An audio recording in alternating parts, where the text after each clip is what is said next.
Boa noite, queridos irmãos, companheiros, aqui do Canadá, do Brasil, de toda parte do mundo, que em algum momento estarão participando conosco dessa palestra com o nosso querido companheiro Lacordaire Fayad. É com imensa gratidão e alegria que o recebemos mais uma vez aqui no Memei Coquitlam Society, e hoje no formato roda de conversa, com direito a perguntas para o Lacordaire ao final da exposição. O Lacordaire, ele é coordenador da área de mediunidade da Federação Espírita do Estado de Mato Grosso, além de psicólogo clínico e organizacional, com especialização em psicologia e psicoterapia transpessoal. Nós vamos iniciar o nosso encontro fazendo a leitura de uma página que está no livro Pão Nosso, pelo Espírito Emmanuel, através de Chico Xavier. Aprendamos quanto antes. Como, pois, recebestes o Senhor Jesus Cristo, assim também andai nele. Paulo, Colossenses, capítulo 2, versículo 6. Entre os que se referem a Jesus Cristo, podemos identificar duas grandes correntes diversas entre si: a dos que o conhecem por informações e a dos que lhe receberam os benefícios. Os primeiros recolheram notícias do Mestre nos livros ou nas alheias exortações. Entretanto, caminham para a situação dos segundos, que já lhe receberam as bênçãos. A estes últimos, com mais propriedade, dever-se-á falar do Evangelho. Como encontramos o Senhor na passagem pelo mundo? Às vezes, sua divina presença se manifesta numa solução difícil de problema humano, no restabelecimento da saúde do corpo, no retorno de um ente amado, na espontânea renovação da estrada comum para que nova luz se faça no raciocínio. Há muita gente informada com respeito a Jesus e inúmeras pessoas que já lhe absorveram a salvadora caridade. É indispensável, contudo, que os beneficiários do Cristo, tanto quanto experimentam alegria na dádiva, sintam igual prazer no trabalho e no testemunho de fé. Não bastará fartarmos-nos de bênçãos. É necessário colaborarmos por nossa vez no serviço do Evangelho, atendendo-lhe o programa santificador. Muitas recapitulações fastidiosas e muita atividade inútil podem ser peculiares aos espíritos meramente informados. Todavia, nós, que já recebemos infinitamente da misericórdia do Senhor, aprendamos quanto antes a adaptação pessoal aos seus sublimes desígnios. Então, vamos, nesse momento, para dar abertura ao nosso estudo dessa noite, nos conectar com o Mestre Jesus, aqui presente, com toda a sua luz a irradiar a nossa casa espírita, irradiar os lares e os corações de todos aqueles que aqui estão presentes, mesmo distantes fisicamente. Que seja essa luz através dos benfeitores espirituais, bem como sob o comando e orientação da nossa benfeitora Meimei, a inspirar nosso querido companheiro Lacordaire, para que ele possa, com sua palavra, com seu estudo, tocar os nossos corações e nos levar a refletir acerca do tema da noite. Agradecemos pela presença de todos os benfeitores, todos os irmãos que aqui foram trazidos para conosco estar, estudar, e pedimos que a paz do Mestre Jesus continue em nossos corações, hoje e sempre. Gratidão, que assim seja. Graças a Deus. E muito obrigada, Lacordaire, mais uma vez. A palavra é sua. Teremos uma exposição de 45 a 60 minutos e, em seguida, vamos abrir o espaço para perguntas. Podem ser feitas na caixa de diálogo, através dos nossos grupos do centro do WhatsApp, ou abrir as câmeras, os microfones e conversar diretamente com o Lacordaire. Muito obrigada. Querida Aline, eu que agradeço com muito carinho e agradeço nosso querido grupo Memei no Canadá e a todos os queridos corações amigos que nos ouvem nessa oportunidade abençoada de estarmos trabalhando em torno do Evangelho de Jesus. E por falar em Jesus, quem de nós não tem saudade de Jesus, não é verdade? E por que nós temos tanta saudade de Jesus? Às vezes nós ouvimos, olha, eu vou matar a saudade. Não, saudade não se mata. Saudade se revigora, saudade se revitaliza. Porque só tem saudade quem ama. E nós só temos saudades também de quem nós amamos. Então, a saudade é aquela presença que, mesmo ausente, está presente na intimidade das nossas almas. E Jesus, por excelência, é essa presença permanente nas nossas vidas.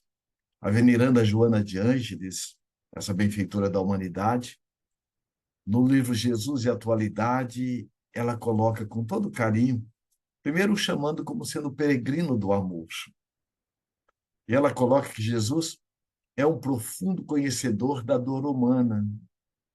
Ele penetrava com segurança nas fibras mais íntimas de cada indivíduo, mas ele penetrava para ajudar a descobrir as causas mais profundas e reais das nossas aflições, que muitas vezes, no movimento inconsciente de cada um, nós muitas vezes procuramos esconder em fruto de um movimento egóico.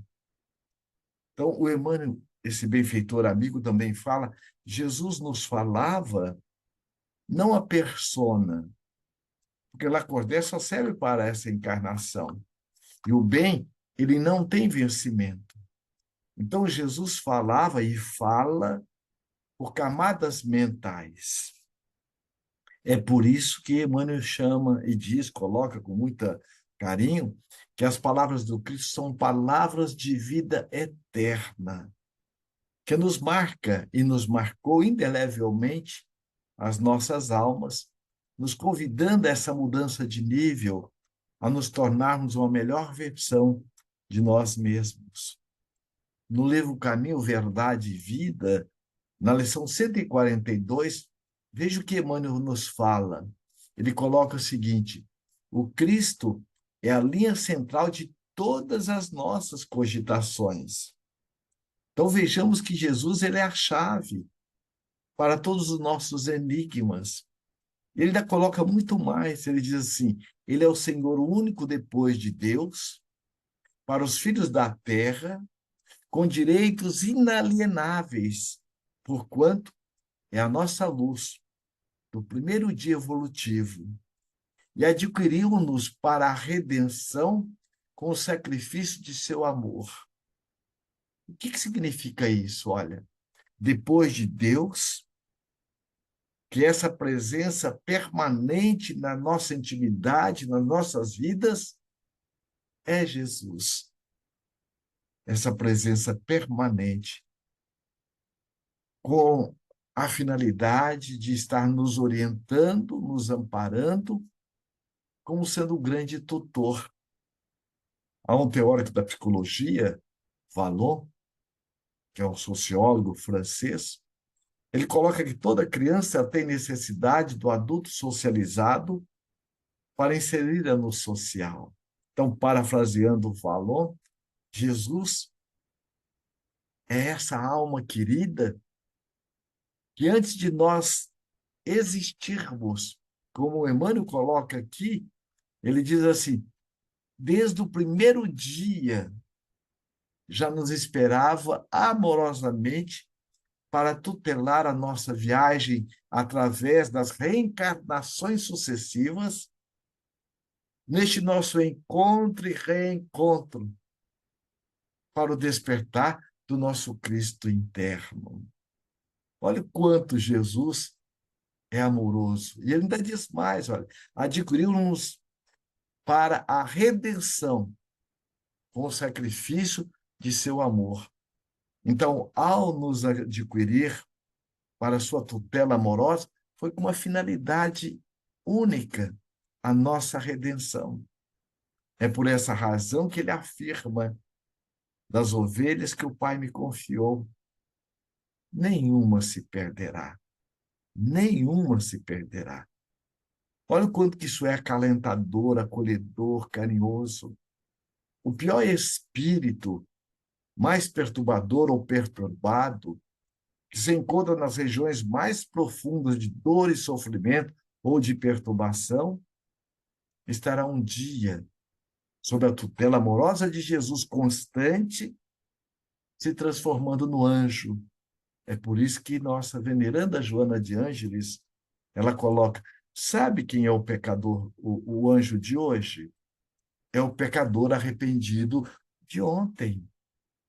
Então, Jesus, ele é realmente, conforme está na questão 625 do Livro dos Espíritos, quando Allan Kardec pergunta qual é o ser mais perfeito que Deus nos concedeu como modelo e guia para a humanidade.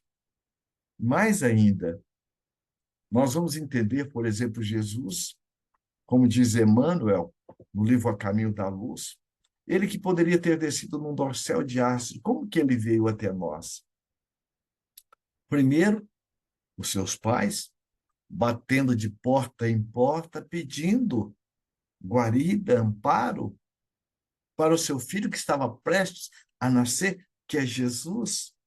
Imaginemos nós, nosso pai, nossa mãe, num processo quase de entrar em trabalho de parto, pedindo amparo, aconchego. E quem deu o espaço não deu do que lhe faltava, que iria lhe incomodar. Deu uma estrebaria, um curral, onde seu pai improvisou um coxo como sendo seu berço. Mas Emmanuel diz que tem toda uma finalidade. Jesus, que poderia ter descido num dorsal de astros, vem na simplicidade da manjedoura. E no livro A Caminho da Luz, o Emmanuel coloca que Jesus veio inaugurar para a humanidade, com o símbolo da manjedoura, a mensagem chama a manjedoura, a era da humildade. E a humildade ela é a chave para todo o nosso processo exitoso diante da vida, das reencarnações sucessivas. Quando a humanidade, a humildade se faz ausente, o orgulho, a presunção toma conta.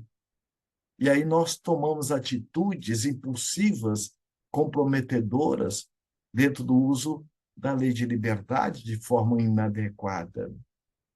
Quando o apóstolo Paulo nos coloca, e a própria leitura, né, que foi lida, ele nos coloca que tudo eu posso, mas nem tudo me convém. Nos convidando ao quê? A nos educarmos diante da lei de liberdade. Porque quando nós não nos educamos diante da lei de liberdade, nós tomamos atitudes impulsivas, através de mágoa, de ressentimentos, e nos comprometemos. Então, quando nós utilizamos a lei de liberdade, com processo de educação, de atitudes conscienciais, nós construímos a nossa libertação. Quando nós tomamos atitudes impulsivas, num ciclo vicioso, nós construímos a nossa escravização. Mas Jesus realmente, ele é o modelo e guia para toda a humanidade. E como que ele nos apresenta Deus? Porque todos aqueles que antecederam o Cristo, Lao Tse, Confúcio, Buda, Sócrates, Moisés, todos esses vieram sob a tutela de Jesus, mas com a finalidade de estar nos ajudando na nossa elevação espiritual, nas experiências reencarnatórias, nesse processo de encontros e reencontros. Então, Jesus, num dado momento, já prevendo a sua própria crucificação, João nos narra que ele então coloca: se me amais, guardai os meus mandamentos. E eu rogarei ao Pai que envie outro Consolador, para que fique eternamente convosco. Então, este Consolador, ele não viria centrado numa pessoa, numa persona. Lacordaire só serve para essa encarnação. Então, esse Consolador, ele além de vir com a missão de estar esclarecendo aquilo que ficaria, que ele não poderia estar trazendo para nós em virtude da nossa imaturidade psicológica e espiritual enquanto humanidade, mas também estaria com a missão de estar redizendo ou esclarecendo aquilo que seria deturpado, porque os pais da igreja, aliás, nós ontem, né, lá atrás, fizemos toda uma distorção do seu evangelho. Então, chega justamente no dia 18 de abril de 1857, o Consolador prometido por Jesus. E veio, diferente de todas as religiões que foram criadas, a doutrina espírita ela não foi criada, ela foi codificada. Então, chega no dia 18 de abril de 1857, na cidade de Luz, Paris, o atestado de óbito da morte. Porque até a doutrina espírita falava-se da sobrevivência da alma, mas não havia comprovação. Então chega a doutrina espírita, a semelhança do telescópio ou do microscópio, que não veio criar um mundo novo, mas veio desvendá-lo. E Allan Kardec, na verdade é pseudônimo de um eminente pedagogo, Hippolyte Léon Denis Arrivai, autor de vários livros, um profundo estudioso de antropologia, de sociologia, do magnetismo, de física, de química, autor de vários livros, que colaborou com a estrutura educacional da França. Ele, quando vai pela primeira vez, convidado por um amigo de nome Fortier, a assistir o fenômeno das mesas girantes, na verdade, o amigo chegou e disse: professor Rivai, as mesas não somente mais bailam, como estão respondendo às perguntas daqueles que lá estão. Ele parte de um método dedutivo, como homem de ciência. Como é que pode a mesa responder se ela não tem cérebro? Há de ter uma causa inteligente. E ele foi. E quando, diante daquele fenômeno na casa da Madame Prenez-Maison, ele pergunta mentalmente o que é que está por trás deste fenômeno. Não quem está por trás. Porque quem ele estaria contaminando a sua pesquisa mental que ele estava fazendo naquele momento. Ele pergunta o que é que está por trás deste fenômeno. E a mesa, então, responde. Somos nós, as almas dos homens que já vivemos na Terra. Pode nos chamar espíritos ou como lhes aprouver. E, a partir dali, ele passa a pesquisar este fenômeno, junto com uma série de amigos sérios, e, de repente, ele percebe que está diante de um profundo tratado de filosofia, de religião e de ciência, que é o tripé em que a doutrina espírita se apoia. Então, ele tem a coragem de se apagar, sem deixar de brilhar, e vem a lume um livro chamado Livro dos Espíritos, porque ele foi o responsável pelas perguntas, mas as respostas foram dadas pelos nossos maiorais do mundo espiritual, de espíritos luminares. Então, ele confeccionou o Livro dos Espíritos, que é a base de todo, é o arcabouço teórico de toda a doutrina espírita. Então, ele foi um codificador. E aí nós vamos entender, quando ele vai denominá-la, ele coloca que a doutrina espírita é uma ciência que estuda a natureza, a origem e o destino dos espíritos, bem como as suas relações com o mundo corporal. Então, daí nós vamos perceber a doutrina dos espíritos, que suprimido fica espiritismo. Ismo é religião, é um órgão organizado. Então, é a religião dos espíritos, que trouxe para nós, enquanto encarnados, com a responsabilidade de reviver a mensagem de Jesus em espírito e verdade. Tanto é que a doutrina espírita vem colaborar com os grandes pensadores da humanidade. Sócrates, quando afirma que nós, enquanto seres pensantes, somos viajores do tempo, e a vida na Terra é uma estação. Ou seja, todos nós, aqui chegamos, todos nós vamos partir. Tem gente chegando, tem gente indo embora. Todos nós estamos na fila, já chegando com uma contagem regressiva. E aí nós vamos perceber o que Sócrates está falando. Porque a reencarnação é uma palavra que foi cunhada, criada por Allan Kardec, mas ela é de conhecimento desde os primórdios, e principalmente com Jesus. Narra João que, num dado momento, Jesus, caminhando com os apóstolos, ele pergunta a Pedro: quem diz o povo que sou? Ó Senhor, um diz que vós sois um dos profetas da antiguidade, outros dizem que vós sois Elias. E naquele momento, Jesus afirma: Elias, na verdade, já veio, e o povo fez com ele o que lhe aprouve. Então, nós tínhamos já na época do Cristo, e mesmo antes, essa ideia da reencarnação. A palavra foi criada por Allan Kardec, mas que o espírito voltaria ao mesmo palco da vida, com papéis trocados. Porque Elias viveu há cerca de 600 anos antes de Jesus. Como que Jesus poderia ser Elias se não tivesse a noção da reencarnação? Então, nós vamos perceber que a doutrina espírita ela não veio criar nada, mas veio realmente esclarecer a semelhança do microscópio. Então, quando Allan Kardec esclarece que a doutrina espírita é uma ciência, não é uma ciência como nós conhecemos a matemática, a física, a química, a biologia.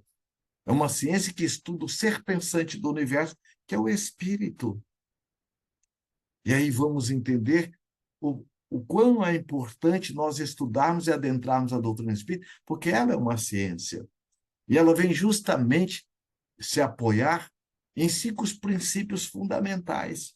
Primeiro, Deus, como sendo a causa primária de todas as coisas. É a primeira pergunta do Livro dos Espíritos, em que o codificador pergunta aos benfeitores da humanidade: que é Deus, não quem é Deus. Porque até o advento da doutrina espírita tinha-se a ideia de um Deus antropomórfico, de um Deus forma humana. Mas é com a doutrina espírita que vem desbancar este Deus forma humana e nos trazer um Deus de amor, um Deus de justiça, um Deus de bondade, um Deus que Moisés apresentou como sendo o Deus da imposição, em virtude da necessidade, do psiquismo daqueles que estavam saindo da escravidão. Jesus chega dizendo: se um filho pede um pão, o pai dá uma pedra. Se o filho pede um peixe, o pai dá uma serpente ou um escorpião. Ele então pergunta: se vós, que oscilam entre a bondade e a maldade, assim procede com vossos filhos por amor, o que então não fará Deus por todos nós? Então ele nos apresenta Deus como sendo este Pai, a causa primária de todas as coisas, um ser único, onipotente, onisciente, conforme está lá na questão 13 do Livro dos Espíritos, soberanamente bom e justo. O outro postulado é a imortalidade da alma, que nós, enquanto princípio inteligente do universo, sobrevivemos, porque a morte ela não é o fim, como o nascimento também não é o começo. Então, nós estaremos como viajores do tempo, como diz Sócrates, já antes da fecundação do espermatozoide, já existe ali a presença do agente pensante. Por isso que hoje, quando a psicopatologia vai estudar uma síndrome de Down, trissomia do cromossoma 21, ou uma hidrocefalia, ou qualquer outra anomalia, a ciência para, não tem a explicação. Mas hoje a doutrina espírita vem comprovar, e a neurociência está comprovando a presença do agente pensante, que é o espírito, com seu psiquismo, com seus padrões mentais, de alguma forma interferindo no processo da fecundação.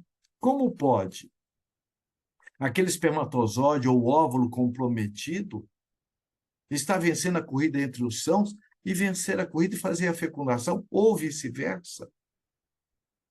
Então, nós vamos entender quando Jesus coloca a cada um conforme as suas obras.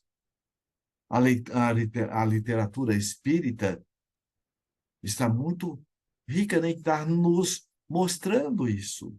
Como nós vamos ver no livro Missionários da Luz, a reencarnação de Segismundo, onde mostra os benfeitores espirituais, o geneticista da espiritualidade, juntamente com aqueles espíritos que já nos amam, que já alcançaram essa altitude do amor, que torcem por nós, nos ajudando no nosso processo reencarnatório. Então, o outro postulado é a pluralidade dos mundos habitados. Existem mundos mais evoluídos do que a Terra e mundos menos evoluídos do que a Terra.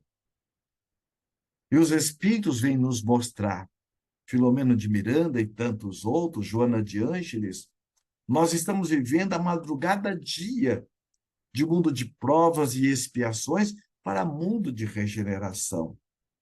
Então, nesse processo da reencarnação, encontros e reencontros, nós estaremos reencarnando onde é da nossa necessidade. Havíamos terminado uma palestra na Suíça alguns anos atrás, quando um cidadão foi e nos perguntou como é que pode o Brasil, um país tão rico, um país de riquezas naturais, um povo hospitaleiro, acolhedor, por que tanta corrupção, tanta desonestidade? Eu disse, é muito simples, a doutrina esclarece com muito carinho. Porque, assim como o lar, e Joana de Ângeles diz, o lar é a célula máter da sociedade, no livro SOS Família, então o lar é um laboratório de almas, de encontros e reencontros. O Espírito Emmanuel, no livro Vinha de Luz, ele coloca que nós, na maioria das vezes, nos reencarnamos em grupos. Estamos no mesmo palco da vida, mas com papéis trocados. O filho de hoje pode ter sido o pai de ontem, e vice-versa.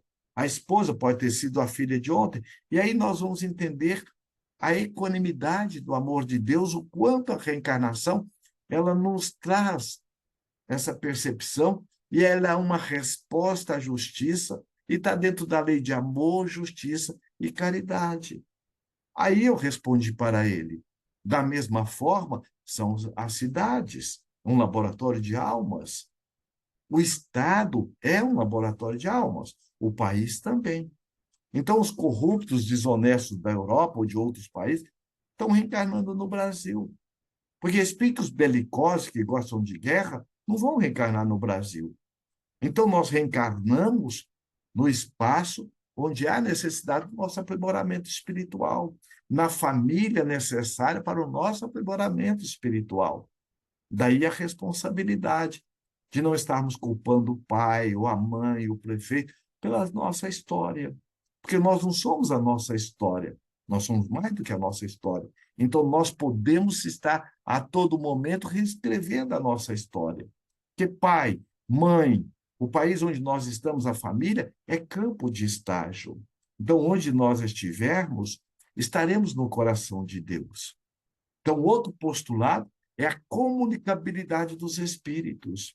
Então, a doutrina espírita, principalmente com o livro dos médiuns, vem nos mostrar que não existe separatividade pelo amor. O amor tem a função de unir as criaturas. Aquela pessoa cujo ente querido veio a desencarnar, ele não está desvinculado da afetividade, porque o amor tem a função de unir as criaturas.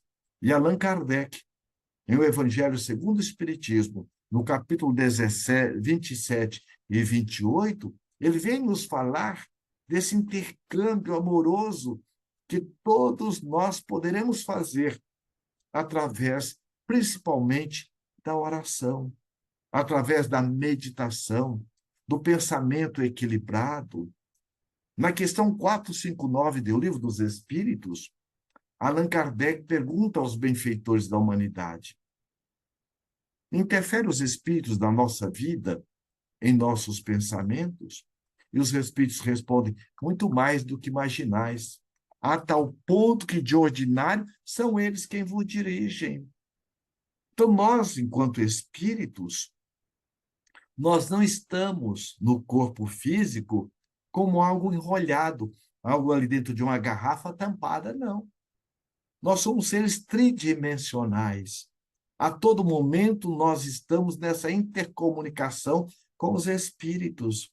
É por isso que o apóstolo Paulo diz, carinhosamente, estamos envoltos por uma nuvem de testemunha. Então, onde nós estivermos e como nós estivermos, nós estaremos sob a orientação amorosa, principalmente do nosso anjo de guarda e dos bons espíritos, e no amparo com Jesus. Então, vejamos a importância que tem de nós estarmos nessa sintonia amorosa, nessa busca do autoesclarecimento. Ninguém está jogado na terra. Nós não estamos aqui porque caímos de paraquedas. Tem um livro chamado Dias Felizes. O benfeitor espiritual que o traz chama Honório. E Joana de Ângeles o apresenta num outro livro chamado Vozes Alerta. É da editora Espiritizar, que é da Federação Espírita do Estado de Mato Grosso. E neste livro, Dias Felizes, há uma mensagem que se intitula Contratos Espirituais. E neste livro, ele coloca que todos nós, antes de reencarnarmos, ele diz assim, compromissos assumidos perante a própria consciência são contratos espirituais de importância verdadeiramente grave para todo espírito imortal que transita pela vigiatura carnal. Então, todos nós, antes de reencarnarmos, nós passamos sob a tutela amorosa de espíritos amorosos que já alcançaram essa altitude do amor e nos ampara. E muitos de nós, muitas vezes, não tínhamos créditos para reencarnar. E eles nos emprestam para que nós possamos reencarnar e, além disso, tutelam a nossa viagem para que possamos ter ações exitosas. E mais ainda, nós, aqueles que temos compromissos na área da família, na área doutrinária, então ele coloca que nós recebemos uma equipe de espíritos especialistas para estar nos ajudando e nos amparando. Então, vejamos o quanto é importante nós estarmos nos ajudando, buscando o estudo para nos ajudar.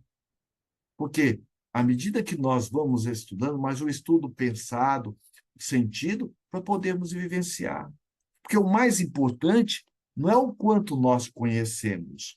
Você pode nos perguntar, mas quantos livros você já leu? Ah, 50.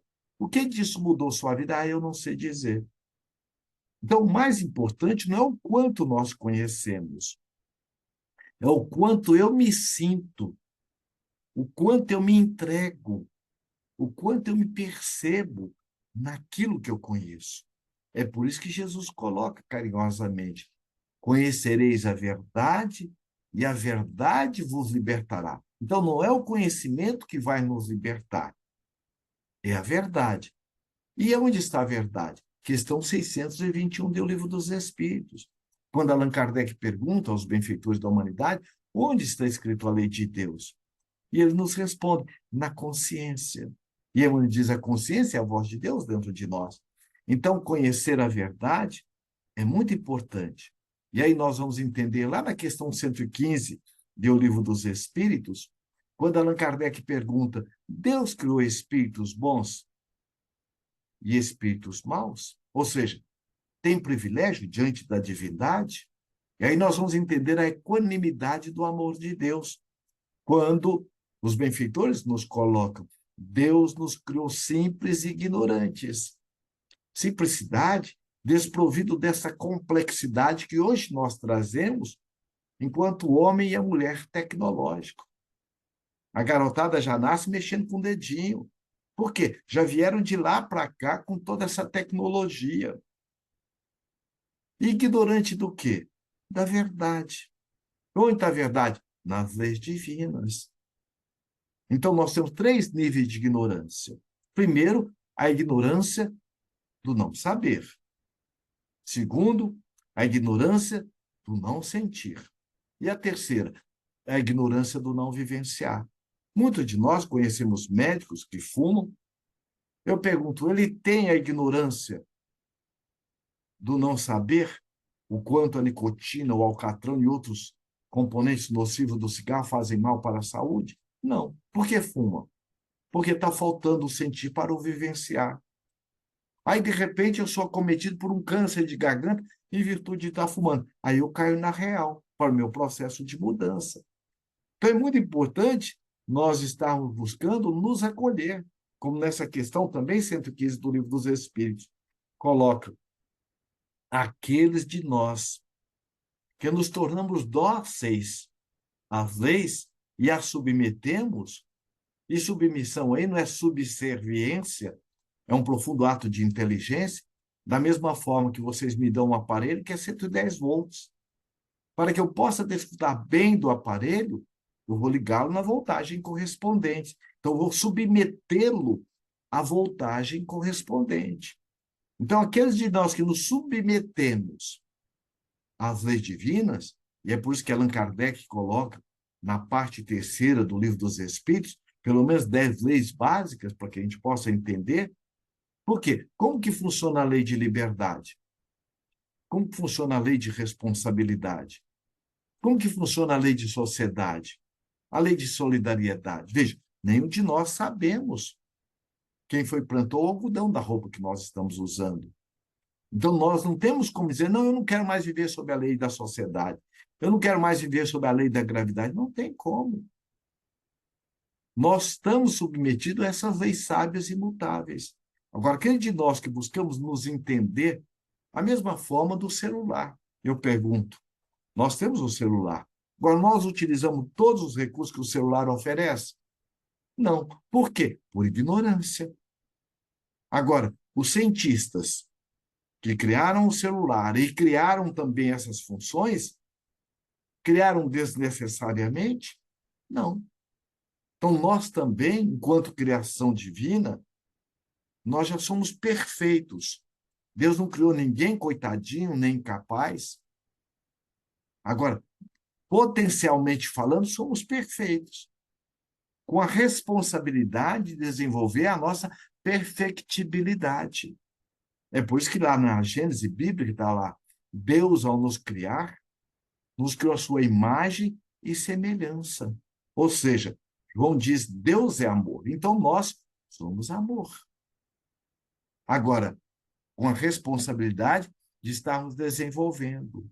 E à medida que nós vamos desenvolvendo, conforme está também na questão 115, aqueles de nós que rebelamos, vem a dor e o sofrimento. E Joana de Ângeles, do livro Plenitude, ela diz assim, a dor e o sofrimento só se faz presente onde o amor se fez ausente. Ninguém está aqui para sofrer. Nós estamos aqui para nos educar. Por isso, quando Kardec pergunta qual é o sentido da reencarnação? Expiação e provas.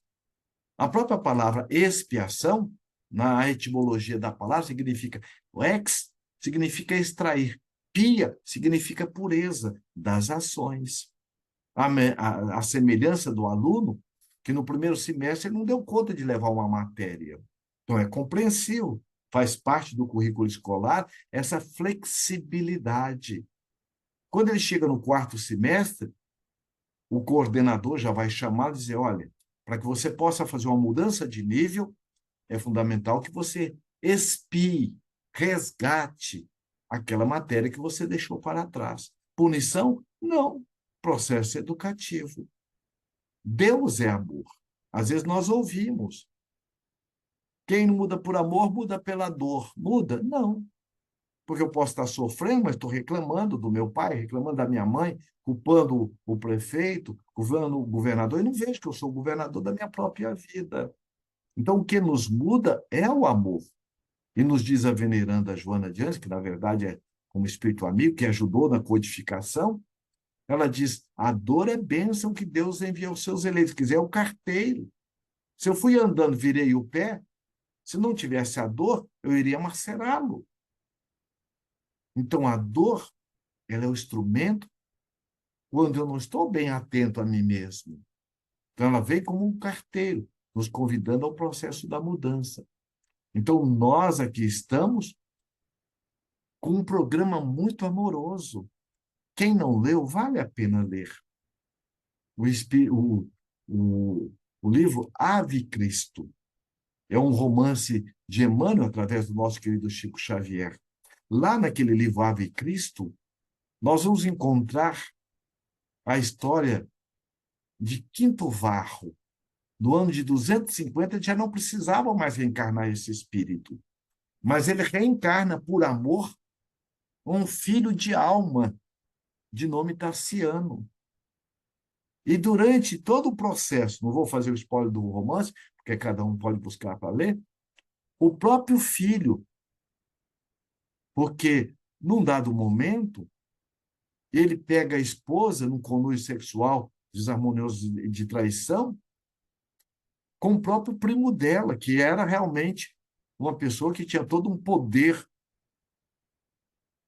econômico, em que Quinto Varro trabalhava com ele. Naquele momento, quando ele pega a esposa, ele tinha um filhinho, que era justamente o Tassiano. Naquele momento, ele poderia pegar o filho e sair, mas não, o que ele faz? Não vou fazer isso, ela é mãe. Ele soube separar a diferença da conduta que ela estava deixando a desejar como esposa e da mãe abnegada e dedicada que ela era. Então, ele renunciou. E ele foi trabalhar depois, disfarçado, porque trocou de identidade, como jardineiro numa propriedade em que mais tarde ele saberia que ia reencontrar o filho. E por ele ser cristão, e quando o filho fica sabendo que ele é cristão, o leva para o calabouço. No final, já ele na pré-agonia da morte, alguém diz: olha, esse é o seu pai. E ali naquele momento ele cai na real da história que aconteceu. E aí, o Quinto Varro volta no mundo espiritual e volta na própria encarnação do filho pela segunda vez, como Quinto Celso. Nesse mesmo livro, nós vamos encontrar a bênção da reencarnação como sendo de encontro e reencontro. Quem era Quinto Varro? No livro Amor e Sabedoria, de Clóvis Tavares, Chico afirma que ele é o nosso querido doutor Bezerra. Lá também tem outro personagem que chama Rufus. Quem é ele? Eurípides Barçanufo. Então, são essas almas muito nobres que estão indo e voltando para estar ajudando a humanidade nesse avanço, nessa mudança de nível, nesse upgrade da nossa própria vida. Emmanuel, ele é este amigo que ele mesmo coloca no livro há 2000 anos. Ele lá como sendo Públio Lentulus, que depois volta várias encarnações, e no Brasil ele volta como Padre Manuel da Nóbrega. Então, a encarnação e a reencarnação é encontros e reencontros. No livro Espírito da Verdade, o Espírito Militão Pacheco, no capítulo 18 deste livro, ele tem uma página que se intitula O Espiritismo Pergunta. E olha que interessante o que ele coloca. Ele diz assim: meu irmão, não te permitas impressionar apenas com as alterações que convulsionam hoje todas as frentes de trabalho e descobrimento na Terra. Então, nós estamos vivendo um avanço tecnológico muito grande, mas estamos vivendo um momento de grande conturbação social. Nós estamos vivendo a semelhança de alguém que está reformando a casa. Os móveis da sala estão na cozinha, os da cozinha estão lá na área, aparentemente uma bagunça. Mas, como diz o Espírito Alcione, no livro Renúncia, que é um outro livro muito interessante, também é um romance de Emmanuel, ela diz assim: por mais que o mar esteja revolto, por mais que a treva negreje, Jesus está no leme. Então, esse momento que nós estamos vivendo, a madrugada dia, de um mundo de expiação e prova para a regeneração, é muito compreensivo. No livro transição planetária, o benfeitor espiritual, Filomeno de Miranda, através das mãos amigas do nosso querido Divaldo Pereira Franco, ele nos coloca. Há espíritos que estão reencarnando das regiões mais profundas de tormentas e sofrimento na psicosfera da Terra. E que é a última chance. Aqueles que não aproveitarem a oportunidade já não mais reencarnarão na Terra.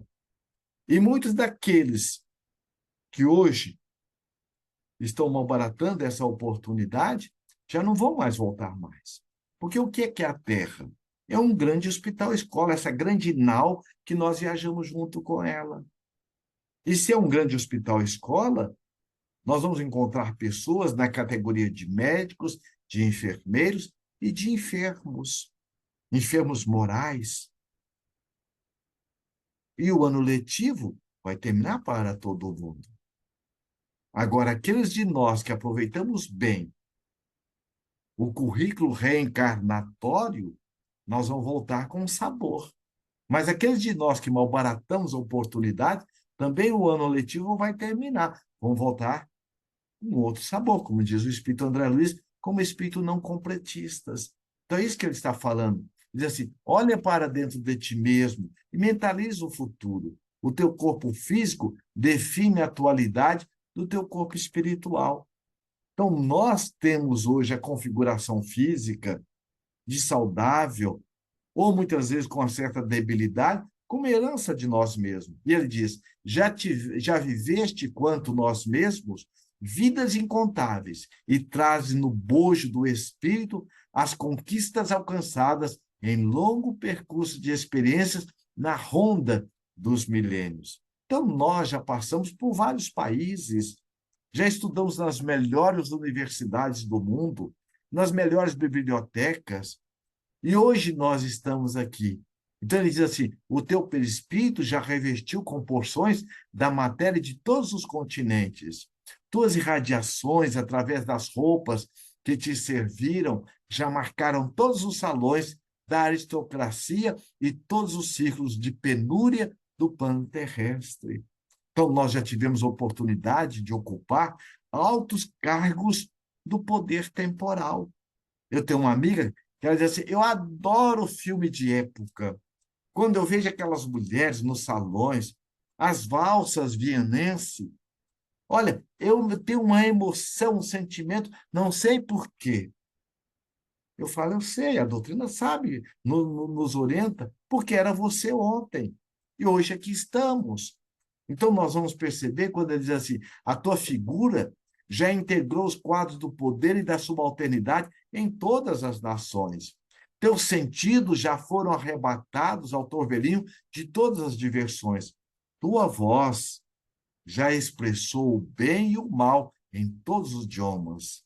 E teu coração já pulsou ao ritmo de todas as paixões. E ele diz, teus olhos já se deslumbraram diante de todos os espetáculos conhecidos, das trevas do horrível às magnificências do belo.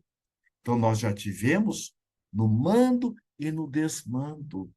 Ele diz, teus pulmões já respiraram o ar de todos os climas. O teu paladar já banqueteou abusivamente nos acepipes de todos os povos. Tuas mãos já retiveram e dissiparam fortunas constituídas por todos os padrões da moeda humana. Olhe como é profundo o que ele está dizendo. Tua pele, em cores diversas, já foi beijada pelo sol de todas as latitudes. Por quê? Ninguém reencarna. Insista, nós aprendemos. Porque o espírito, ele é o viajante do tempo. Nós somos o ser do mundo. Então, daí ele coloca, a tua emoção já passou por todos os trânsitos possíveis de renascimento e morte. Eis porque o Espiritismo pergunta, não julgas que já é tempo de renovar? Que já é tempo de mudança? E sem renovação, que vale a vida humana? Já pensou se nós não tivéssemos a reencarnação? Então, nós vamos perceber que Jesus, ele não termina o seu trabalho lá na cruz. Aliás, Emmanuel nos coloca que Jesus veio a desencarnar de braços abertos, nos ajudando a perceber a proatividade, a operosidade daqueles que abraçaram o seu evangelho. O nosso querido doutor Bezerra de Menezes, nosso médico brasileiro, esse Kardec brasileiro, homeopata, caridoso, amoroso, foi dirigente da Federação Espírita Brasileira e hoje é este benfeitor da humanidade. Ele coloca: aquele que quiser se cristificar não deve fugir à oportunidade de se crucificar. Então, veja aí, o Militão Pacheco coloca: se fosse para continuares repetindo aquilo que já foste e o que fizeste, não terias necessidade de novo corpo e de nova existência. Prosseguirias de alma jungida à matéria gasta da encarnação precedente, enfeitando um jardim de cadáveres. Então, a vida, ela é de mudança. Tudo muda. Só tem uma coisa que não muda: a lei da mudança. Então, por isso que quem faz o que sempre fez vai ter que resultado que sempre teve. E ele diz assim: vives novamente na carne para o burilamento de teu espírito. Olha aí quando Kardec pergunta qual o sentido da reencarnação: expiação e prova. Expiação é reeducação. Prova é educação. Educar é formar hábitos, é formar caráter. E reeducar é formular hábitos, que é o processo da expiação. Ele diz: a reencarnação é o caminho da grande luz. É a oportunidade abençoada que nós temos, o aluno, de voltar ao mesmo palco da vida, ao colégio, a esse grande hospital escola, e muitas vezes numa sala mais adiantada, ajudando aqueles que ficaram na retaguarda. É por isso que Joana de Anjos, essa benfeitora da humanidade, olha o que ela diz: nós não devemos ficar presos àqueles que querem ficar à retaguarda do processo da evolução. Porque à nossa frente vão aqueles a quem somos convidados a alcançá-los. E aqueles que ficarem para trás, se decidirem, por sua vez, nos alcançarão. É por isso que Jesus coloca: aquele que não renunciar pai e mãe em meu nome, não é digno de mim. Não é renunciar abandonando, não é.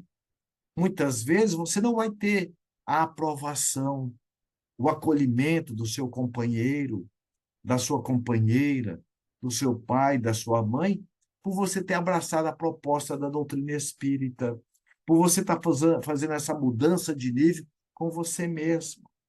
Então, é importante que nós busquemos saber quem nós somos, primeiro para nós, e quem nós somos na relação com o outro.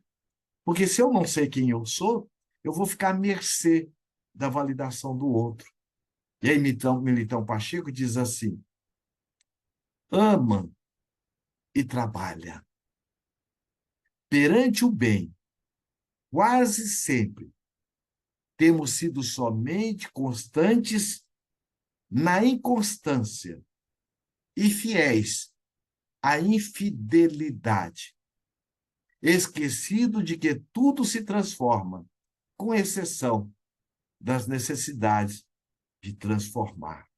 Olha como é profundo esse trocadilho que ele nos traz. Olha, perante o bem, quase sempre temos sido somente constantes na inconstância e fiéis à infidelidade, esquecido de que tudo se transforma, com exceção da necessidade de transformar. E aí nós nos lembramos quando Humberto de Campos, no livro Boa Nova, ele nos conta a história dessa mulher sonhadora, uma mulher além do seu tempo, Joana de Cusa. Mas como todos nós, trazemos conosco as nossas angústias, os nossos sofrimentos, as nossas dores, nessa ou naquela área. E aquela dor que eu tenho comigo, que é minha, se eu não dou atenção para ela, ela vai doer num momento inadequado. Ou eu vou descontar em quem não tem nada a ver com isso. Então é muito importante que nós busquemos nos acolher. E foi o que Joana de Cusa fez. Aceitou o convite daquela que a ajudava nos serviços da família, da casa. E aí diz Emmanuel que antes de qualquer problema, a ajuda chega na frente. Então, possivelmente, Joana de Cusa estava no movimento depressivo, triste, apática. E aquela que ajudava nos afazeres domésticos diz: Dona Joana, passa por Cafarnaum, um homem incomparável. Ele fala do pão, do peixe, coisas muito simples. Mas fala que a casa do pai, que ele diz, há muitas moradas. Ele diz que este pai é de amor, de justiça, que aqueles que têm fome de sede de justiça, nele encontrará o aconchego, o amparo. Vamos ouvi-lo. E Joana de Cusa, disfarçado como dama da sociedade, se misturou ao povo naquela tarde e noite de primavera. E quando ela se depara com Jesus dizendo: Vinde a mim, todos vós que achais sobrecarregados e oprimidos, e eu vos aliviarei. E aprendei comigo, que sou manso e humilde de coração, e encontrareis descanso, repouso para a vossa alma, porque meu jugo é suave, meu fardo é leve. Aquelas palavras, luzes de Jesus, eram quais gotas de orvalho, suavizando a dor do deserto da alma de Joana de Cusa. Mas quando nós nos determinamos, queremos a força da vontade, o universo comunga conosco. Ela então ficou sabendo que Jesus estaria logo mais na casa de Pedro. E ela o localizou e bateu a porta. E quando ela bate a porta, ela ouve aquela voz terna, canora, suave, amiga. Entre, Joana, entre.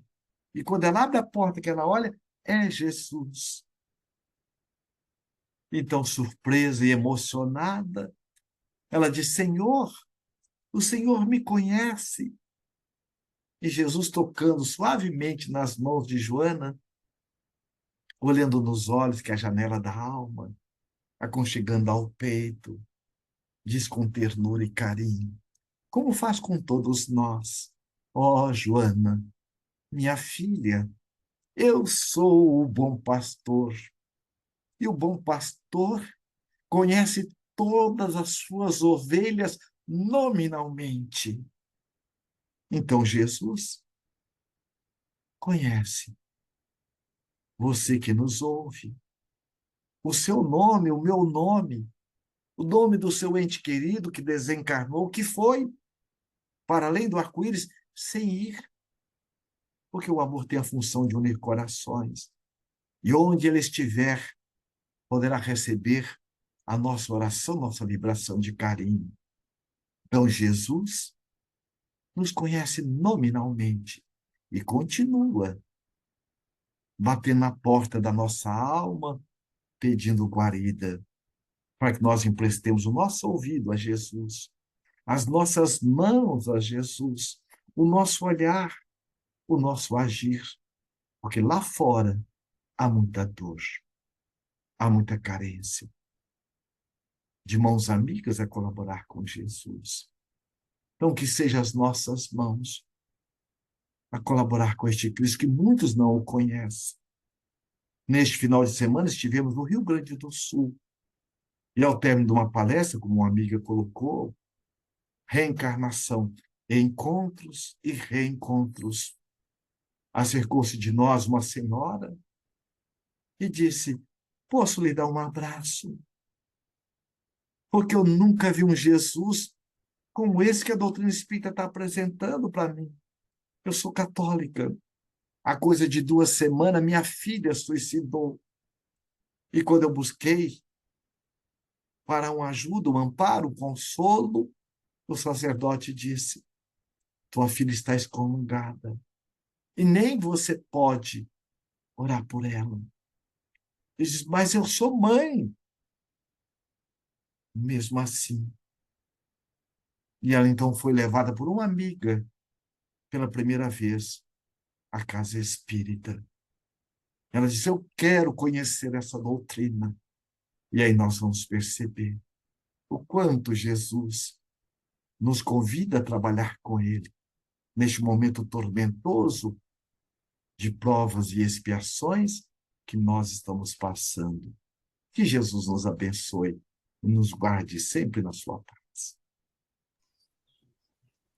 Muito obrigada, Lacordaire. Agradecemos pela exposição nessa primeira parte do nosso estudo, do nosso encontro. E nós já temos duas perguntas, também vamos deixar em aberto, né? Se tiver alguém do virtual ou aqui que já queira fazer alguma pergunta, pode vir aqui ou passar para mim. Enquanto pensam, vou fazer aqui uma primeira pergunta, tá? Pois não? Que chegou para nós. Vamos ver se a gente tem pelo menos umas duas ou três aí. Encontros e reencontros têm dois contextos diferentes. Então, dentro da reencarnação, né, da proposta da reencarnação, por que acontecem os encontros e por que acontecem os reencontros? Porque Deus é amor, Deus é misericórdia, Deus é carinho, Deus é aconchego. Então, a misericórdia divina. Porque nós estamos reencontrando com almas que nós afinizamos por amor. Mas nós também reencontramos com almas por desafetos. Mas a base de todo o universo é o amor. Você não vai ser inimigo de quem você não conhece. Então, nós, na reencarnação, nós temos essa oportunidade abençoada de estarmos nos reencontrando com almas queridas que vêm a nos auxiliar nessa travessia reencarnatória. Mas também reencontramos almas com quem nós somos convidados a estar realinhando as nossas relações, primeiro para conosco, porque ninguém reencarna para mudar o outro. Então, aqueles que nós somos convidados na convivência, a trabalhar os nossos valores, que a traça não corrói e a ferrugem não consome, como disse Jesus, os valores imortais. E aí vamos entender que é a misericórdia divina. Há um tempo atrás, tivemos a oportunidade de, minha esposa e eu, fomos ao supermercado, era uma compra rápida, ela desceu. E eu fiquei no carro. Quando eu vi quando o lixeiro juntava os sacos de lixo na beira de um poste, ali para o caminhão passar, e logo depois ele, debaixo do poste mesmo, ele tirou de um embornal, uma bolsa de tecido, um livro grosso. E começou, ali estava marcado, a ler. Eu desci do carro, curioso. Boa noite, boa noite. Como você chama? Armando. Eu vi que era um livro de medicina, de fisiologia. Eu perguntei: você está lendo este livro? Não, eu estou estudando. Mas não é um livro de medicina? É. Eu achei 5 livros de fisiologia, de anatomia, e foi falando. Perto de uma república, perto da universidade. E eu peguei para mim, que era tudo o que eu queria. Eu chego a sonhar fazendo cirurgias. Ele me deu uma aula de como funciona um rim. E aí eu perguntei: mas por que você não faz? Porque eu não pude. E ele contou a história dele. Aos 18 anos, eu engravidei a minha esposa, que tinha 14. Ela morava numa favela, e eu também. o pai e a mãe foram assassinados na boca de fumo, eu não poderia deixá-la, abandoná-la. Aí nós vamos perceber. Ele podia ou não deixá-la? Podia, porque está dentro da lei de liberdade. Por que não deixou? Por causa da consciência. Ninguém reencarna, como nós vimos no livro Dias Felizes, Contratos Espirituais, sem que passe primeiro por um processo de ajuda, de treinamento no mundo espiritual. Então, a vida corporal é uma vida de exercício, à semelhança do engenheiro, que vai para o campo de obra para poder exercitar o que ele já aprendeu. Então, a reencarnação tem esse processo. E aí ele foi e disse, e quando meus filhos nasceram, eram gêmeos, um totalmente entrevado e o outro com comprometimento motor, que era surdo e mudo, e com comprometimento motor. Olha o termo que ele utilizou. Aí agora eu pergunto, por que ele não estava podendo fazer medicina? Injustiça divina? Qual é o compromisso que o médico tem? Qual área que o médico tem de compromisso? Não é da saúde? E o lixeiro? Qual é a área de compromisso do lixeiro? Não é também na saúde? Então, quem é o Armando? Se não um ex-médico, não tem médico fazendo aborto? Não tem médico fazendo cirurgias desnecessárias por questões financeiras? Claro, com raras exceções. Então, quem é o Armando? Se não o ex-médico de ontem, que faliu, volta hoje na mesma área de falência, mas com papéis trocados pela misericórdia divina. Porque se ele voltasse médico imediatamente, possivelmente iria falir. Agora ele veio criar uma têmpera moral pelos momentos de desafios, de testemunhos, para que ele pudesse agora, logo depois, na primeira oportunidade, estar retomando o seu plano na área que ele tem à vontade. Porque é o que disse Jesus.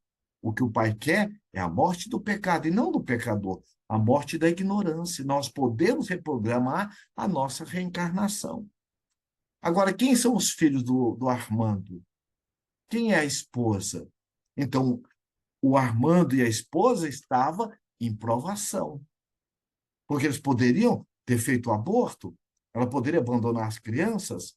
Por que eles não fizeram? Pela consciência e treinamento no mundo espiritual, pela tutela espiritual. E quem estava em expiação? Os filhos. E quem são os filhos? Quem garante que não são os autores intelectuais da derrocada moral dos dois, que hoje voltam para se ombrearem nessa busca da elevação espiritual? Porque ele afirmou: eu trabalho durante a noite, cuido deles durante o dia. Minha esposa trabalha durante o dia e cuida deles durante a noite. Então, nós vamos perceber que este encontro e reencontro, através das reencarnações, é a maior expressão de amor, justiça e caridade que nós estamos mergulhados. Obrigada. Vamos aqui para uma pergunta que está aqui na caixa de diálogo, depois vamos tentar fazer mais duas. A Carla e o Alexandre dizem assim: teve um estudo recente de uma universidade no Brasil avaliando diferenças entre médiums e os que não são médiums. Parece que a glândula pineal é mais desenvolvida em médiums. A programação reencarnatória determina aqueles que virão e servirão como médiums ou são desenvolvidos durante a reencarnação? Allan Kardec, no livro dos Médiuns, ele nos afirma que todos nós somos médiuns, porque todos nós temos um anjo de guarda. Como que ele estará comunicando conosco? Mas o médium propriamente dito, ostensivamente, são aqueles que têm uma faculdade mais específica. E a mediunidade, ela é orgânica. Então, ela obedece à programação reencarnatória. Então, todos nós temos a intuição, é uma mediunidade.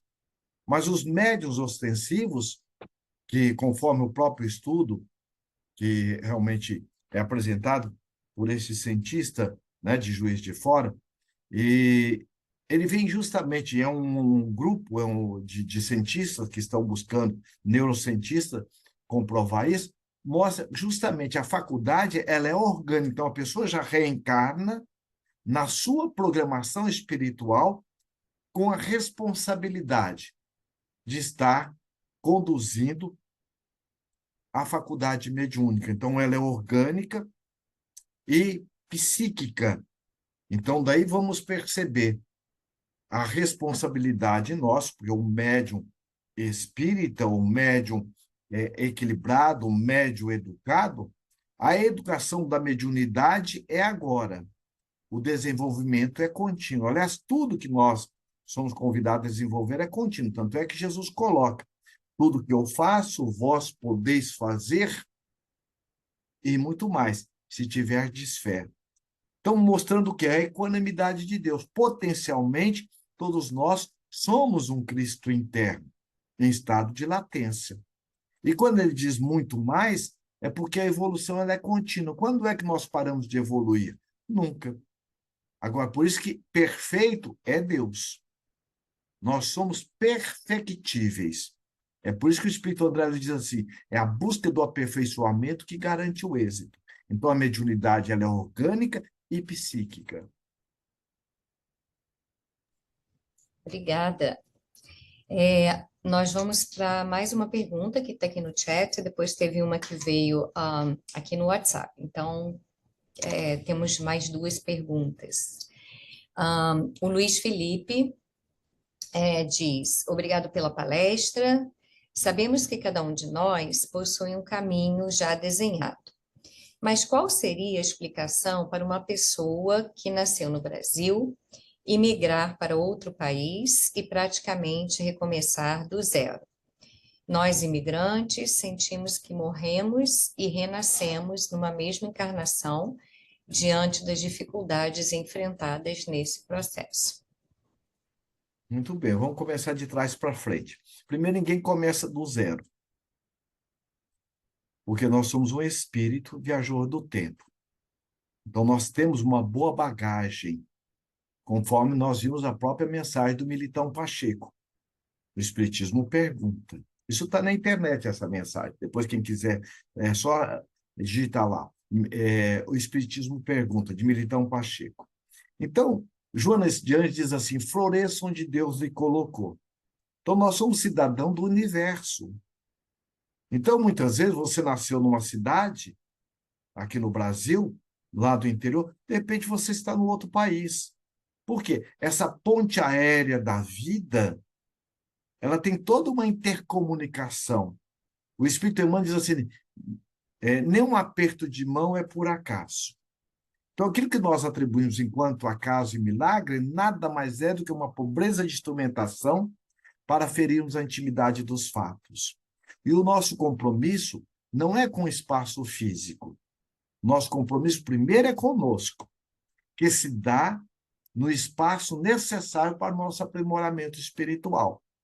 Então, onde você estiver, nos diz o Espírito Joana adiante, floresça onde Deus lhe colocou. É na Europa, é na América. Onde você estiver, estamos no coração de Deus. Obrigada. Que agradeço. Próxima pergunta. Partindo da ideia, da Karina, partindo da ideia de que a missão de cada um de nós é servir, caridade, e de que nosso estágio aqui é para evoluir e ajudar o próximo a evoluir, então, a evoluir, ajudar o próximo a evoluir, o que podemos fazer para não perder tempo com a nossa reforma íntima? Mais uma pergunta. Como podemos fazer para sentir mais a doutrina e vivenciá-la? Muito bem, Camila, minha irmã querida.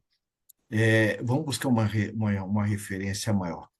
Santo Agostinho, em O Livro dos Espíritos, na questão 919, na questão 919A. Ele, pensando igual a você, já fez a pergunta. Quando Kardec pergunta assim: qual a forma, o meio prático para que nós possamos resistir ao mal e desenvolver o bem? Isso é Kardec, pensando igual você, fez essa pergunta.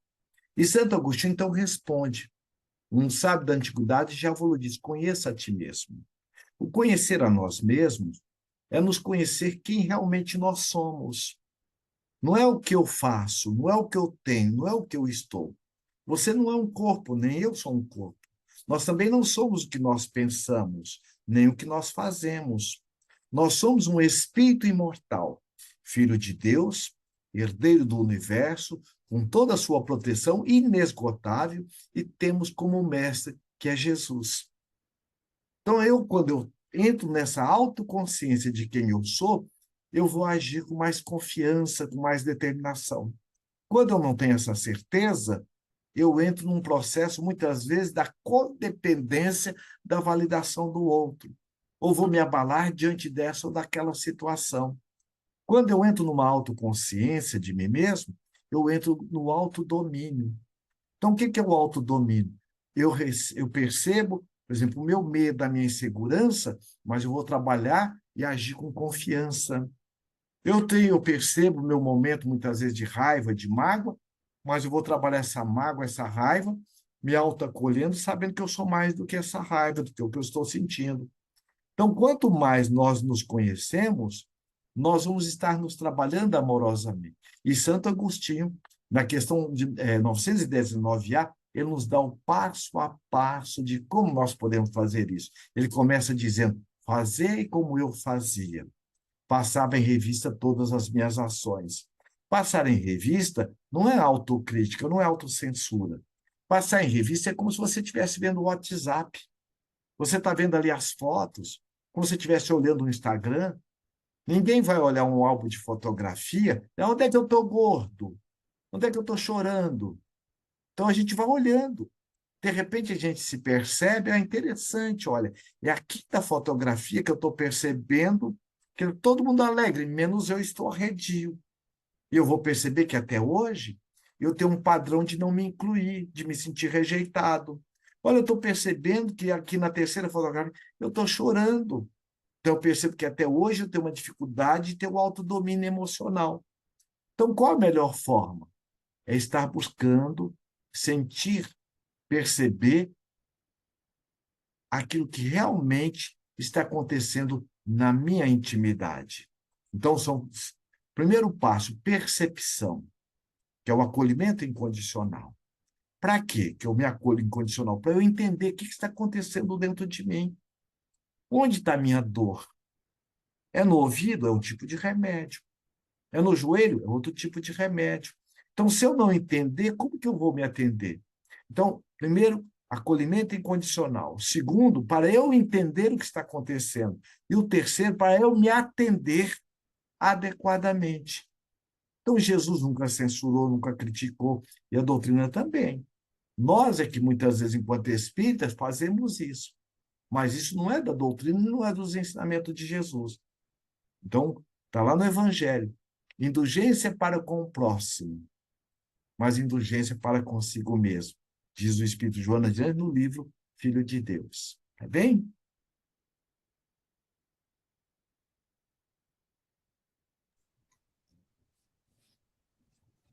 Sim, obrigada. Deixa eu ver se temos mais alguma pergunta aqui, ou os companheiros que estão aí no virtual. Última pergunta. Ok. Lacordaire. Encontros e reencontros difíceis, desafiadores. Uma palavra final. O que fazer? Muito bem. Fazer o que Jesus nos recomenda, né? É a nossa referência maior. Os meus discípulos serão conhecidos por muitos se amarem. O amor, ele é o hino vibrante do universo. Nós escrevemos um livro chamado A Vivência do Amor. O prefácio é da nossa querida Joana de Ângeles. Então, ela coloca assim: o que te falta não te faz falta, neste prefácio. Olha que interessante. O que te falta não te faz falta. O que é isso? Não adianta eu reclamar do meu pai, da minha mãe, porque eles deram o que eles tinham para dar. Meu pai e minha mãe, antes de eu reencarnar, eles foram consultados se me aceitavam ou não como filho. Está lá no livro Entre o Céu e a Terra, o Espírito André Luiz coloca. Então, é importante que nós busquemos neste encontro e reencontro o exercício do amor. Como toda e qualquer virtude é exercício. É como se eu estivesse construindo um anel. Primeiro você vai perceber que eu vou moldando um pouco aqui, um pouco ali, até chegar a essa beleza deste anel, ou dessa aliança que nós estamos fazendo conosco, com a vida e com a divindade. A referência que nós temos é Jesus diante de Pedro. Quando Jesus pergunta, Senhor, quantas vezes eu devo perdoar meu irmão? Olha o desafio da convivência. Até 7 vezes? Em outras palavras, é como se Jesus falasse, Pedro, toda e qualquer virtude é treino. Então eu vos digo, não 7 vezes, mas 70 vezes 7 vezes. Então, como fazer no nosso encontro e reencontro? Você vai encontrar pessoas que a coisa flui, o relacionamento, o interrelacionamento flui, aquela coisa gostosa que você tem vontade, nem a pessoa não precisa falar nada, só de estar junto. Mas tem outras pessoas que nós nos reencontramos, que é um desafio. Mas não tem como, muitas vezes, naquele momento, de você tomar um outro caminho. Então, é um momento de nós estarmos primeiro trabalhando conosco. E a psicologia, ela nos coloca com muita clareza, chamado projeção. Quanto de nós já nos pegamos diante de uma palestra? Gente, quem devia estar nessa palestra é o fulano. Ou então pegou uma mensagem, vou levar essa mensagem para o Beltrano. Mas nós não nos damos conta que essa dor é minha e o outro é o espelho. Sem o outro, nós não teríamos uma referência. Se fôssemos um eremita, o que vamos trabalhar conosco? É por isso que Allan Kardec, em A Gênese, ele coloca a vida em sociedade é a pedra de toque do espírito. Então, o que nos falta, não nos faz falta, porque não está no nosso programa pela misericórdia divina. E Joana diz assim, complementando, e aquilo que você se esforça, logo mais você o terá pelas bênçãos de Deus e do universo. Excelente fechamento. Com certeza todos nós temos encontros e reencontros mais desafiadores, né? É verdade. Muito obrigada, Lacordaire, pela explanação, pelas reflexões que foram trazidas, pelo carinho nas respostas e esperamos poder contar com você também numa próxima oportunidade. Muito Com obrigada. certeza, eu que agradeço, Aline, com muito carinho e ternura, e agradeço a todos os corações amigos que estão nos ouvindo nessa generosidade, e estamos aí à disposição. Uma próxima Muito, oportunidade. muito obrigada. Para fechar, você poderia fazer a nossa oração? Sim, com o maior carinho. Muito obrigada. Então, vamos lá. Vamos recordar a figura amorosa de Jesus. Lembrar da sua ternura, do seu carinho, do seu amor para com todos nós. Ó, querido Jesus, amigo inseparável das nossas vidas, sol de amor e ternura que aquece e ilumina as nossas almas. Nós lhe agradecemos, Jesus querido, por essa oportunidade sublime e abençoada de estarmos lhe reconhecendo através da doutrina espírita. Lhe pedimos, Senhor, que nos ajude a internalizar as lições sublimes do vosso Evangelho e, através da nossa autotransformação, das nossas mãos ocupadas no trabalho do bem, estarmos comprovando a nós mesmos o quanto lhe amamos, o quanto somos gratos a Ti, a Deus, pela bênção do corpo perfeito, pela bênção da amizade, da família, do trabalho. E lhe rogamos, Jesus querido, que as nossas humildes vibrações possam servirem de alguma forma para ajudar-te a envolver os nossos irmãos da Palestina, que estão padecendo os horrores da guerra, nossos irmãos da Ucrânia, os nossos irmãos que estão padecendo pelos fenômenos das enchentes, dos abalos. E rogamos, Senhor, que abençoe os nossos governantes temporais e que essas vibrações de carinho envolvam toda essa equipe de amor do Grupo Memei e que a tua paz e o teu amor envolva toda a humanidade, envolvendo os nossos lares, os nossos familiares. Conduza-nos, Jesus querido, na tua paz, hoje e sempre. Que assim seja.